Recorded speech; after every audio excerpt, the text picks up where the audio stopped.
बदलाव और कैसे मिलेगा इसका आपको फायदा, पूरी डिटेल देखिए इस रिपोर्ट में। नमस्कार दोस्तों, स्वागत है आप सभी को हमारे YouTube चैनल में। आपको EPS 95 पेंशन के बारे में जानकारी देने जा रही है, जो अभी 10 मिनट पहले की खबर निकलकर सामने आ रही। सरकार ने दिया बहुत बड़ा तोहफा, EPS 95 पेंशन धारक होंगे माला माल। बताया जा रहा है कि अभी 10 मिनट पहले की खबर निकलकर सामने आ रही कि जैसे EPFO मेंबर्स को फ्री में मिलता है 7 लाख रुपए का फायदा। तो जी हाँ दोस्तों, अभी जो बताया जा रहा है, अगर आप भी वेतनभोगी और हर महीने कर्मचारी भविष्य निधि संगठन में योगदान करते हैं तो आपको पता होना चाहिए कि EPFO सदस्यों को 7 लाख रुपए तक का मुफ्त बीमा प्रदान करता है।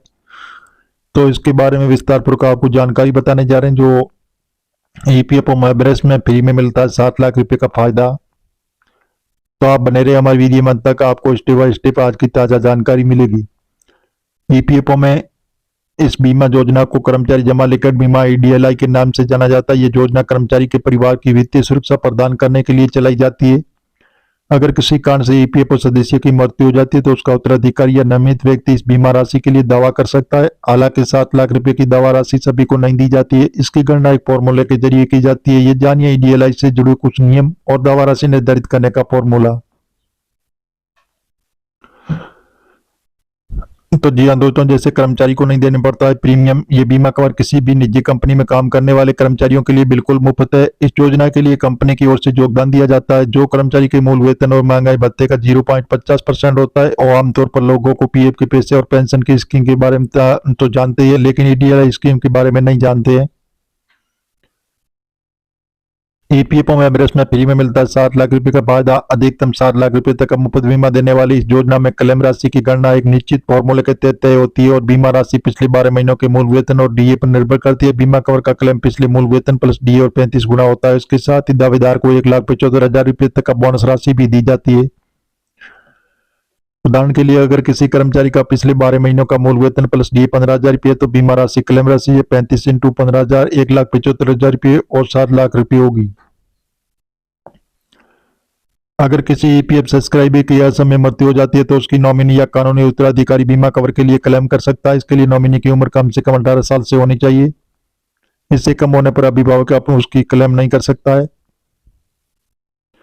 क्लेम करते समय मृत्यु प्रमाण पत्र, उत्तराधिकारी प्रमाण पत्र जैसे दस्तावेज की आवश्यकता होती है। अगर क्लेम नाबालिग के अभिभावक द्वारा किया जा रहा है तो अभिभावक प्रमाण पत्र और बैंक विवरण देना होगा।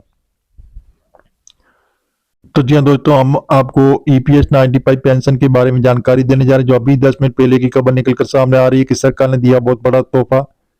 EPS 95 पेंशन धारकों को बहुत ही अच्छी सुविधा मिलने जा रही है, जिसमें बताया जा रहा है कि अभी तक जो वंचित लोग हैं उनको इस योजना में जोड़ा जाएगा। उनको भी 5,000 रुपये प्रत्येक माह पेंशन दी जाएगी। तो जी हाँ दोस्तों, बताया जा रहा है कि EPS 95 पेंशन धारकों की पेंशन लिमिट को बढ़ाकर 21,000 रुपये कर दिया गया, जिससे पेंशन में बड़ा इजाफा होगा। और पहले आप EPS 95 के 78 लाख पेंशन धारकों के लिए बहुत बड़ा तोहफा कि पहले आप अपने अकाउंट से केवल 50,000 रुपये निकाल सकते थे, लेकिन सरकार ने इसको बढ़ाकर 1 लाख रुपए कर दिया। अब किसी भी इमरजेंसी में आप एक साथ अपने अकाउंट से 1 लाख रुपए की निकासी आराम से कर सकते हैं। तो जी हाँ दोस्तों, जैसे EPF पेंशन स्कीम जानिए किन लोगों को मिलती है, पेंशन कौन है, इसके पात्र और इसके बारे में विस्तार पूर्वक आपको जानकारी बताने जा रहे हैं। आप भी चाहते हैं कि आपको भी कर्मचारी पेंशन योजना का लाभ मिले तो पहले इसकी पात्रता के बारे में जानकारी प्राप्त जरूर करें। आज इस वीडियो के माध्यम से पूरी जानकारी देने वाले हैं, तो आप बने रहिए हमारे वीडियो में अंत तक। 95 में कर्मचारी पेंशन योजना EPS की शुरुआत की गई थी। तो दरअसल ये सामाजिक सुरक्षा योजना आपके भविष्य को सुरक्षित बनाने में सहायक। इस योजना में कर्मचारी भविष्य निधि संगठन द्वारा संचालित किया जाता है। EPFO अपने सदस्यों को पेंशन का लाभ प्रदान करवाता है। वहीं इस पेंशन योजना का फायदा न केवल सदस्यों को बल्कि उनके परिवार को, नामांकित व्यक्तियों को भी मिलता है। अगर ऐसे में आप भी चाहते हैं कि आपको इस योजना का लाभ मिले तो आप इसकी पात्रता के बारे में जानकारी प्राप्त जरूर करें। आज इस वीडियो के माध्यम से पूरी जानकारी देने वाले हैं। आयु 50 वर्ष से अधिक है। दरअसल EPS पेंशन योजना का लाभ केवल उन EPFO सदस्यों को मिलता है जिन्होंने कम से कम 10 वर्षों तक नौकरी की और कर्मचारी भविष्य निधि संगठन में लगातार 10 वर्षों तक भाग लिया। तो इसके अतिरिक्त सदस्य की आयु 50 वर्ष से अधिक है तो वो स्वस्थ पेंशन प्राप्त करने का पात्र हो जाता है।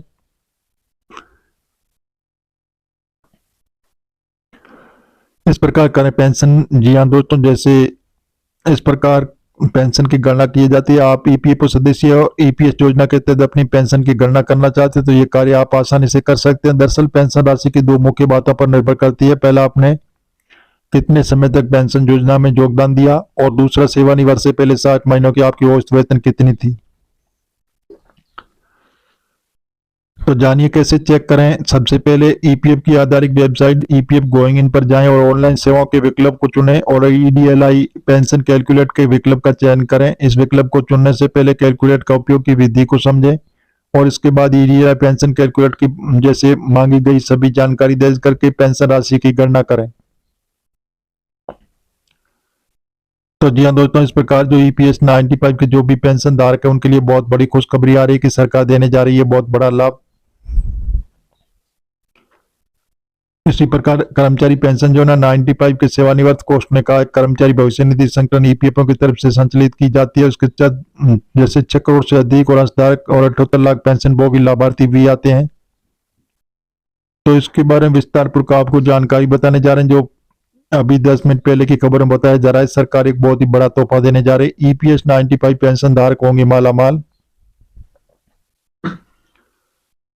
अगर नए सिस्टम लागू होने के बाद पेंशनों को पेंशन शुरू होने पर समय किसी भी वेरिफिकेशन के लिए ब्रांच में जाने की जरूरत नहीं होगी। पेंशन जारी होते ही तुरंत अकाउंट में पैसा जमा हो जाएगा।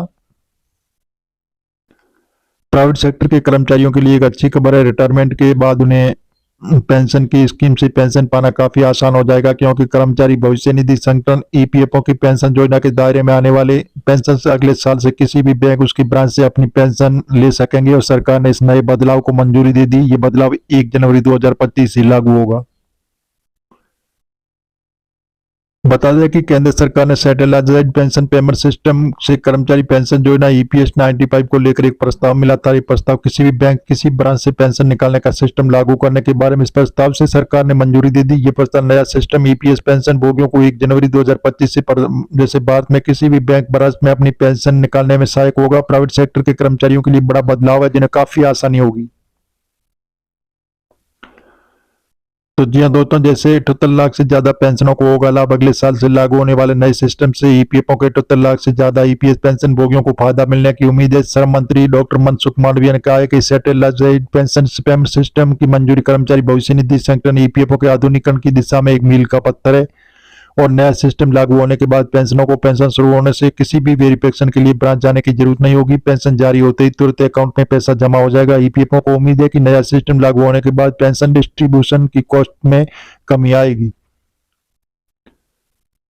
तो जी हाँ दोस्तों, हम मीडिया आधारित आपको बता रहे हैं, सरकार से अभी हाल फिलहाल ऐसी घोषणा नहीं हुई है। कोई भी निर्णय लेने से पहले सरकारी ऑफिशियल वेबसाइट पर जाकर इसकी जानकारी ले सकते हैं। और मिलेंगे नई जानकारी के साथ। नए और पहली बार तो चैनल को सब्सक्राइब कर लीजिए ताकि इसी प्रकार की नई जानकारी सबसे पहले आपको मिलती रहेगी।